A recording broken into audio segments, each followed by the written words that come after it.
வணக்கம் பத்திரிகையாளர் கோடங்கி. நடிகை கஸ்தூரி கைது செய்யப்படுது உங்க எல்லாருக்கும் தெரியும். அவங்க எதுக்காக கைது பண்ணப்பட்டாங்க, என்ன பேசினாங்க, என்ன பிரச்சனை அப்படின்றத ஊடகங்கள் தொடர்ந்து சொல்லிக்கிட்டே இருக்காங்க. நீங்களும் நிறைய விஷயம் பார்த்துருப்பீங்க. நம்மளும் அது அவங்க எங்க தலைமறைவா இருக்காங்கன்னு ஒரு தகவலாம் வரும்போது சொல்லியிருந்தோம்.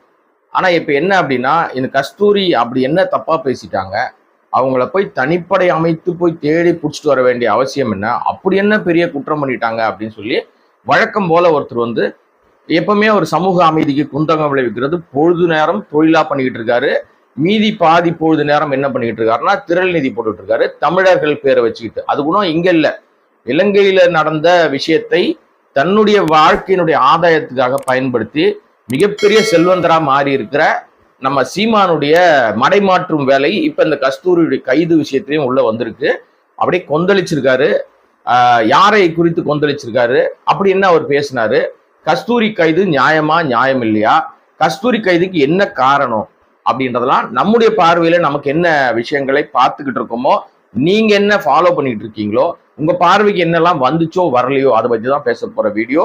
நம்ம வீடியோ பார்க்கறதுக்கு முன்னாடி சப்ஸ்கிரைப் பண்ணாத அன்பர்கள் நண்பர்கள் சப்ஸ்கிரைப் பண்ணிட்டு பார்த்தீங்கன்னா வீடியோவுடைய இன்னும் புதிய வீடியோக்கள் போடுவதற்கு பலனாக இருக்கும்.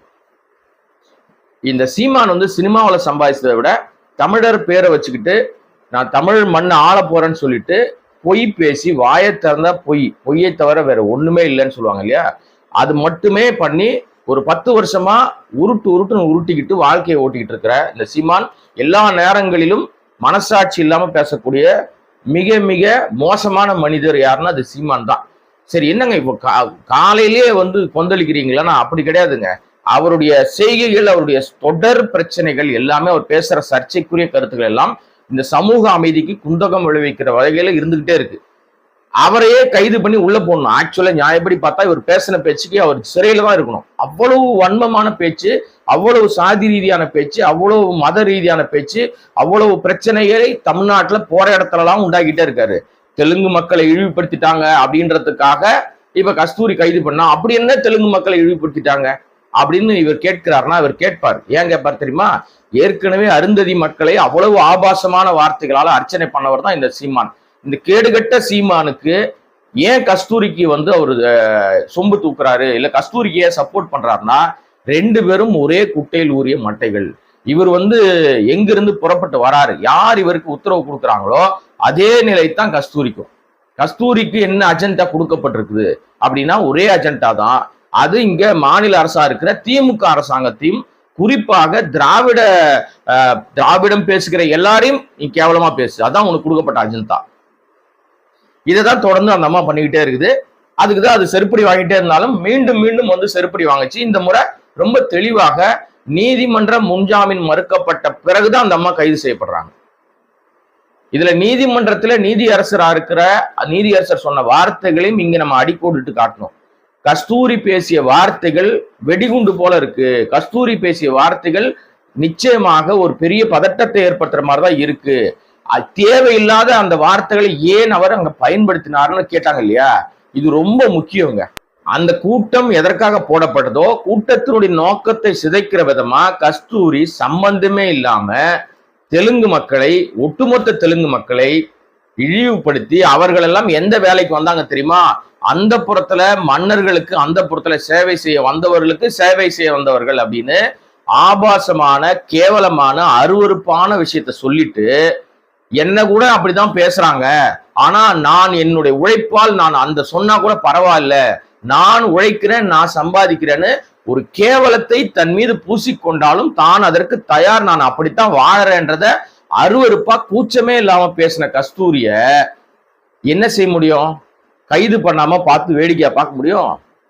இது பல தரப்பட்ட வழக்குகள் வந்திருக்கு. பல வழக்குகள்ல முறையாக நீங்க ஏன் இப்படி பேசுனீங்க, அதற்கு விளக்கம் கொடுங்கன்னு காவல்துறை சம்மன் அனுப்புனா, சம்மனுக்கு நீங்க பெரிய கரெக்டான நபரா இருந்தா சம்மனுக்கு உங்களுடைய வழக்கறிஞரோட நீங்க அதுக்கு பதில் சொல்லியிருக்கணும். அதன் பிற்பாடுதான் சட்டம் அது என்ன கடமையை செய்யுமோ அது செஞ்சிருக்கும். ஆனா நீங்க என்ன பண்ணீங்க, மறுநாளே என்ன ஒரு பேட்டி கொடுக்குற உங்க வீட்டு வாசல்ல உட்காந்துக்கிட்டு அப்பவும் திமிராக, ஆணவமாக, கொழுப்பாக வாய்க்கு வந்ததெல்லாம் பேசி செய்தியாளர் உங்களுக்கு அவ்வளவு அடையாளம் காமிச்சோம், நீங்க பேசின வார்த்தையை சுட்டி காட்டின பிறகும் நான் அப்படிலாம் பேசவே இல்லைன்னு பச்சை பொய்ய சொல்லிட்டு அன்றைக்கு இரவோடு இரவாக ஓடி தலைமறைவான கஸ்தூரி இப்ப அவங்க சார்பில் ஒரு வீடியோ ஒண்ணு வெளிவருது. இது அரஸ்டுக்கு முன்னாடியே எடுத்து வச்சுக்கிட்ட வீடியோ. இவர்களுடைய நோக்கம் என்ன தெரியுமா? தான் எங்க கீழே விழுந்தாலும் மீசையில மண்ணோட்டலன்னு ரொம்ப தெளிவாக ரொம்ப பயங்கர கிளவரா வேலை பார்ப்பாங்க. அந்த அடிப்படையில ஒரு வீடியோ இப்ப வைரல் பண்ணிட்டு இருக்காங்க அவங்களுக்கு வேண்டிய நபர்கள் எல்லாம். அது என்ன வைரல் பண்றாங்கன்னா, அந்த வீடியோல அந்த அம்மா சொல்றாங்க, நான் வந்து எங்கேயும் ஒளியில நான் ஷூட்டிங்காக ஹைதராபாத்துக்கு வந்தேன். என்ன படத்துல நடிக்கிற நீ? வெளிப்படையா பேர் சொல்ல முடியுமா? சொல்ல முடியாது. ஏன்னா அப்படி அங்க படமும் இல்ல, இந்த அம்மாவுக்கு எந்த பட வாய்ப்பும் இல்ல, சும்மா வீட்டுல உட்கார்ந்து இருக்காங்க. அது என் வீடுன்றாங்க, அது யார் வீடுன்னே தெரியல. 2 நாட்களாக கிட்டத்தட்ட 2-3 நாட்களாக தலைமறைவுன்னு எல்லா ஊடகங்களும் செய்தி போட்டு இருக்காங்க. மெயின் ஸ்ட்ரீம் சேனல்ல பூரா சொல்லிக்கிட்டு இருக்காங்க. அவங்க போன் சுவிட்ச் ஆஃப் செய்யப்பட்டிருக்கு, அவங்களுடைய தொடர்பு கொள்ள முடியல, அவங்க எங்க இருக்காங்கன்னு தெரியல. இவங்க இங்க பதுங்கி இருக்காங்களா, டெல்லியில இருக்காங்களா, ஹைதராபாத்ல இருக்காங்களா, தெலுங்கு மக்களே கேவலம் பேசிட்டு அங்க போய் உட்காருவாங்களா அப்படின்லாம் பலதரப்பட்ட விஷயங்கள் போயிட்டு இருக்கும்போது இந்த கஸ்தூரி மன உளைச்சல்ல நான் ஷூட்டிங்ல இருந்தாங்க. ஏங்க மன உளைச்சல ஒருத்தர் ஷூட்டிங் போக முடியுமா? கற்பனையா யோசிச்சா கூட நடக்காதுங்க. இந்த கும்பலுக்கு பொய்ய கூட அப்படியே உண்மை மாதிரி பேசக்கூடிய திறமை வாய்ந்தவர்கள் தான் இவங்க. அப்படித்தானே வாழ்க்கையே அவங்க வாழ்ந்துகிட்டு இருக்காங்க. பொய் பேசி இல்லாத ஒண்ணு இருக்கிற மாதிரி காமிச்சு காமிச்சு காமிச்சு தான் ஆட்சி அதிகாரத்தையே பிடிச்சி உட்கார்ந்துருக்காங்க. இது இவங்களுக்கு கைவந்த கலை. செஞ்சுட்டு நான் செய்யலன்னு மன்னிப்பு கேட்கறதும் இவங்களுக்கு கைவந்த கலை. அது வந்து யாரும் மறுக்க முடியாது. இப்படிப்பட்ட கஸ்தூரிய 3 நாட்களுக்கு பிறகு போலீஸ் போய் கரெக்டா அவங்க இருக்கிறத தெரிஞ்சுக்கிட்டு அரெஸ்ட் பண்ணி கூட்டு வராங்க. நானா விரும்பி தான் வந்தேன். அப்ப நான் 3 நாளா தலைமறைவுன்னு போயிட்டு இருக்குல்ல, அப்ப என்ன பண்ணிருக்கணும் நீங்க? கரெக்டா அந்த நேரத்துல இல்லைங்க நான் தலைமறைவெல்லாம் இல்ல, செய்திகள்லாம் ஊடகங்கள் தப்பா வருது, நான் இந்த இடத்துல இந்த ஷூட்டிங்ல இருக்கேன், இந்த இடத்துல இருக்கேன்னு நீங்க சொல்லியிருக்கணுமா வேணாமா? அதுதானே நீங்க சரியான ஒரு கரெக்டான ஒரு பர்சனா இருந்தா செய்ய வேண்டிய விஷயம். இப்ப அந்த வீடியோலயே ஒண்ணு இன்னும் எஸ்கேப் விஷயமா இன்னொன்னு சொல்றாங்க, என் போனை என் வக்கீல் ஏன் வாங்கி வச்சாரு கேட்டா மன உளைச்சல். நிறைய ஊடகங்கள் போன் பண்ணிட்டே இருக்காங்களாம். ஏன்னா நீங்க பண்ணது பூரா அட்ராசிட்டி. போனை வாங்கினவர் ஏன் சுவிட்ச் ஆஃப் பண்ணாரு?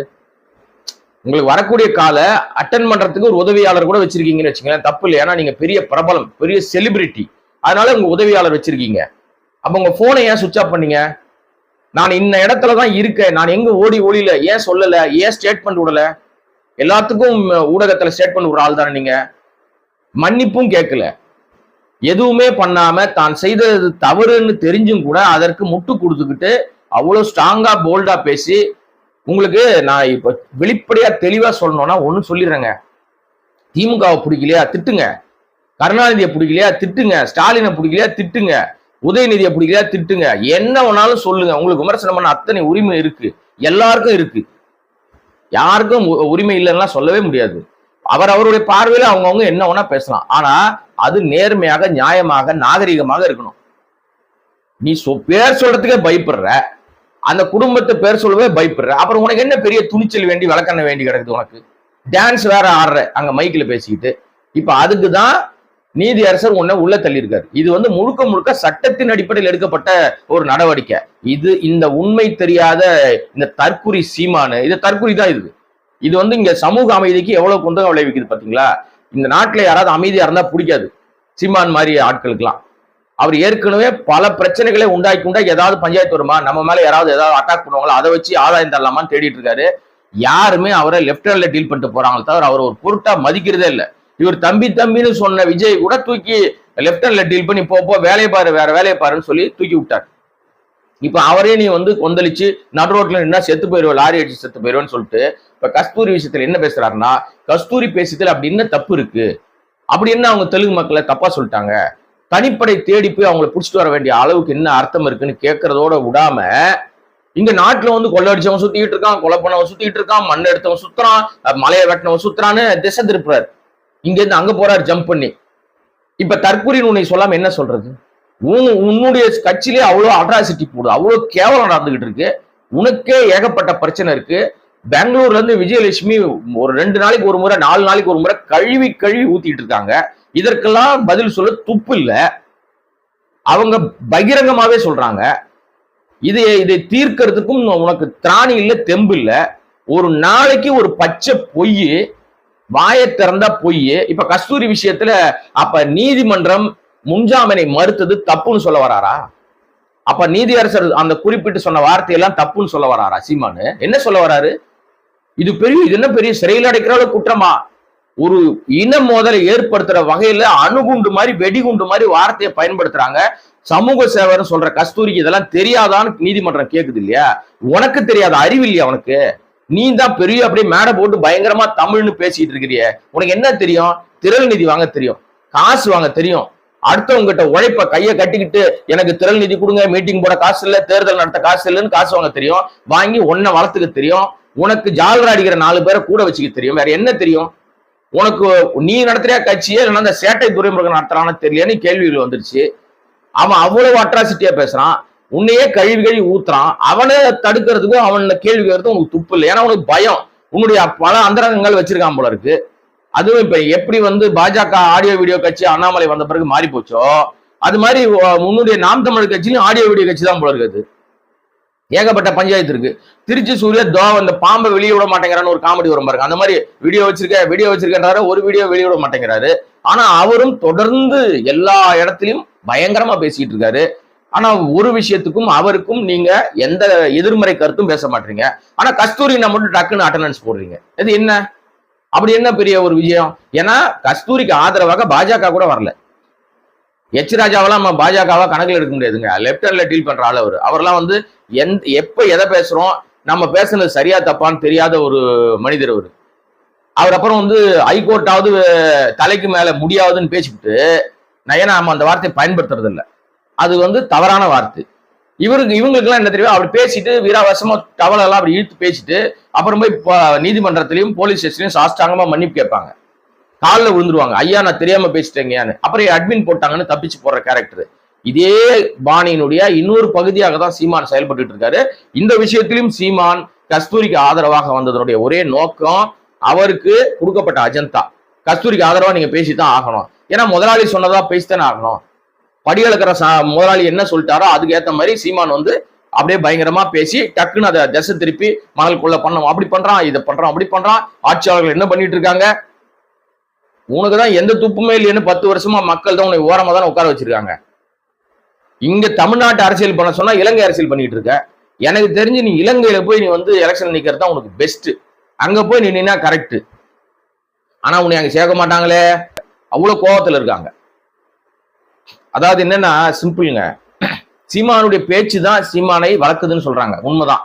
ஆனா அதே சீமானுடைய பேச்சு தான் சீமானுடைய முகத்திலேயே வெளிச்சம் போட்டு காட்டிக்கிட்டே இருக்கு. சீமான் யார், சீமான் எப்படிப்பட்டவர் அப்படின்னு. அதனால ஒருத்தருடைய பேச்சு தான் அவங்களுடைய இவங்க யார் எப்படிப்பட்டவர்கள்னு நம்ம தெரிஞ்சுக்க முடியும். இப்ப நான் பேசுறதை வச்சு நீங்க முடிவு பண்ணலாம் எந்த நோக்கத்தோடு நம்ம இந்த வீடியோவை நம்ம பதிவிடுறோம். நம்முடைய ஒரே நோக்கம் என்னன்னா, தமிழ்நாட்டினுடைய சமூக அமைதிக்கு யார் குந்தகம் விளைவிக்க அவங்க களத்துல ஏற எந்த கலரை வச்சுக்கிட்டு களத்துல வந்தாலும் அவர்கள் தப்பானவர்கள் அடையாளம் பண்ண வேண்டிய வேலை ஒரு ஊடகத்தை சேர்ந்த ஒரு நபராக என்னுடைய பணி. அதைத்தான் நம்ம செய்யறோம். அதனால நீங்க எனக்கு என்ன கலர் பூசினாலும் அதை பத்தி நான் கவலைப்பட போறது கிடையாது.